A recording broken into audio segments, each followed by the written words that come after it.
రేపు నల్గొండ జిల్లాలో సీఎం రేవంత్ రెడ్డి పర్యటించనున్నారు. రాష్ట్రంలో కాంగ్రెస్ ప్రభుత్వం ఏర్పడి ఏడాది పూర్తయిన సందర్భంగా ప్రజాపాలన విజయోత్సవాల్లో భాగంగా సీఎం రేవంత్ రెడ్డి హాజరై పలు అభివృద్ధి పనులను ప్రారంభించనున్నారు.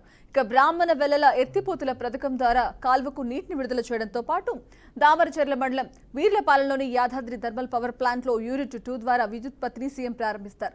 నల్గొండలోని మెడికల్ కాలేజీని ప్రారంభించి అక్కడే నర్సింగ్ కళాశాలకు శంకుస్థాపన చేస్తారు.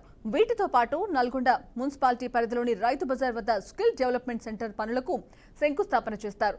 సాయంత్రం జిల్లా కేంద్రంలోని మెడికల్ కాలేజ్ పక్కనే ఎస్ఎల్టీసీ వద్ద రాజీవ్ ప్రాంగణంలో ఏర్పాటు చేసిన భారీ బహిరంగ సభలో సీఎం ప్రసంగించనున్నారు. ఇదే విషయానికి సంబంధించి మరిన్ని లైవ్ అప్డేట్స్ మా కరెస్పాండెంట్ శ్రీనివాస్ అందిస్తారు. Srinivas, over to you. Good evening system. తెలంగాణలోని ఒక్కసారిగా కాంగ్రెస్ పార్టీ విజయోత్సవ సభలు కూడా జరుపుకున్నటువంటి పరిస్థితి ప్రధానంగా మనం చూసినట్లయితే ఇప్పటి వరకు ఉమ్మడి జిల్లా వ్యాప్తంగా జిల్లా చూసినట్లయితే ముఖ్యమంత్రి ప్రతి జిల్లాలోని విజయోత్సవ సభలకు హాజరవుతున్నారు. జరుగుతున్నటువంటి సభలలో ప్రతి విషయాన్ని ప్రజలకు చేరువ దగ్గర అవుతున్నాము. ప్రజలకు సంబంధించిన సంక్షేమ పథకాలు ఏదైతే అమలు పరుస్తున్నామో ఆ వివరాలను కూడా పూర్తిగా బహిరంగ సభల ద్వారా చెప్తున్నటువంటి పరిస్థితి. రేపు ఉదయం 11 గంటలకు నల్గొండ జిల్లా ఉమ్మడి జిల్లాలోని పర్యటించనున్నారు. దీనికి సంబంధించి చూసినట్లయితే నల్గొండ జిల్లాకు సంబంధించినటువంటి అనేక సంక్షేమ పథకాలు తాగునీరే కాకుండా అనేక ప్రాజెక్టులతో పాటు ఇరిగేషన్ ప్రాజెక్టులతో పాటు సంబంధించిన మెడికల్ కళాశాలకు సంబంధించినటువంటి హాస్పిటల్ కూడా ప్రారంభించనున్నారు.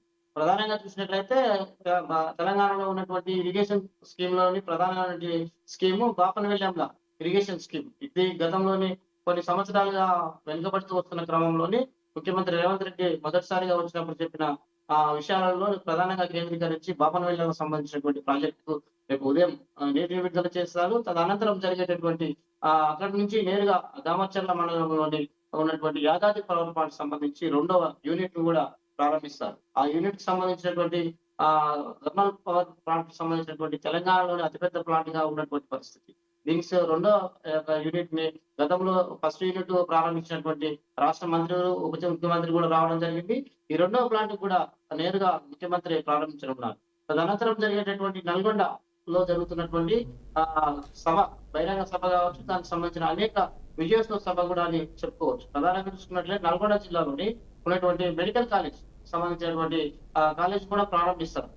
అదే దగ్గరలో సమీపంలో ఉన్నటువంటి మన సంబంధించినటువంటి బహిరంగ సభ అంటే గత సంవత్సరంగా జరుగుతున్నటువంటి అనేక అభివృద్ధికి సంబంధించిన సంక్షేమ పథకాలు ప్రజలకు చేరువైతున్నటువంటి విషయాలని పూర్తిగా బహిరంగ సభ ద్వారా ప్రజలకు చెప్తారు. దీనికి సంబంధించిన విషయాలు ఏదైతే ప్రతిపక్షాలు అవసరం లేని ఆధారం లేని ఆరోపణలు చేస్తున్నాయో దాన్ని తిప్పుకొట్టడం కొరకు ప్రజలను నిర్దేశించి ప్రసంగిస్తారు. దీనికి సంబంధించి తెలంగాణలోని అనేక అభివృద్ధి పథకాలు ముందుకెళ్తుంటే ప్రతిపక్షాలు ఓర్వలేకనే చేస్తున్నాయని కూడా సభలో కూడా చెప్పారు. ఈ సభ వేదిక నుంచి కూడా రాజీవ్ ప్రాంగణం నుంచి కూడా పెద్ద ఎత్తున తెలంగాణలో ఉన్నటువంటి ప్రతిపక్షాలు కాదు, బీజేపీ కావచ్చు, ఇటు బీఆర్ఎస్ కావచ్చు, దీనికి సంబంధించినటువంటి ఇక్కడ నల్గొండ జిల్లా నుంచి కూడా మరోసారి కూడా వారికి పూర్తి స్థాయిలో విశ్లేషించి చెప్పనున్నారు. దీనికి సంబంధించి ప్రభుత్వం అంటే ఏంటి, గతంలో 9 సంవత్సరాలు పరిపాలించిన బీఆర్ఎస్ పార్టీ ఏం చేసింది, ఎందుకు చేయలేదు అనేది కూడా ఈ సభ ద్వారా బహిరంగ సభలోని ముఖ్యమంత్రి రేవంత్ రెడ్డి కూడా మాట్లాడతారనేది కూడా అధికారికంగా ఇప్పటికే పార్టీ వర్గాలు కూడా చెప్తున్నటువంటి పరిస్థితి. సంవత్సరం పూర్తి చేస్తున్న క్రమంలోని అనేక విజయోత్సవ సభలో భాగంగా నల్గొండ జిల్లాలో జరిగేటటువంటి విజయోత్సవ సభలో కూడా పాల్గొంటారు. ఈ జిల్లాలో ఉన్నటువంటి ఇరిగేషన్ తాగునీటికి సంబంధించినటువంటి బాపనవెల్లి ప్రాజెక్టు ను కూడా నీటి విడుదల చేయనున్నారు. ఇదే విషయాన్ని చూసినట్లయితే యాదాద్రి పవర్ ప్లాంట్ తెలంగాణలోని అతిపెద్ద పవర్ ప్లాంట్ గా ఉన్నటువంటి యాదాద్రి పవర్ ప్లాంట్ 2వ యూనిట్ కూడా ముఖ్యమంత్రి రేవంత్ రెడ్డి చేతుల మీదుగా ప్రారంభించినటువంటి పరిస్థితి. ఇది తెలంగాణలో జరుగుతున్నటువంటి అనేక అభివృద్ధికి సంబంధించినటువంటి విజయోత్సవ సభలో పాల్గొంటారు. నల్గొండ జిల్లాలో జరిగేటటువంటి ఇరిగేషన్ సంబంధించిన శాఖకు సంబంధించినటువంటి అనేక ప్రాజెక్టులను కూడా ప్రారంభిస్తారు. ఇది తెలంగాణలో జరుగుతున్నటువంటి అభివృద్ధి అనే ప్రజలకు ఈ సభ నుంచి కూడా చెప్పనున్నాను. ఇది తెలంగాణలో జరుగుతున్న సంబంధించిన విషయాలు నల్గొండ జిల్లాకు సంబంధించినటువంటి రేవంత్ రెడ్డి ముఖ్య పర్యటన వివరాలు.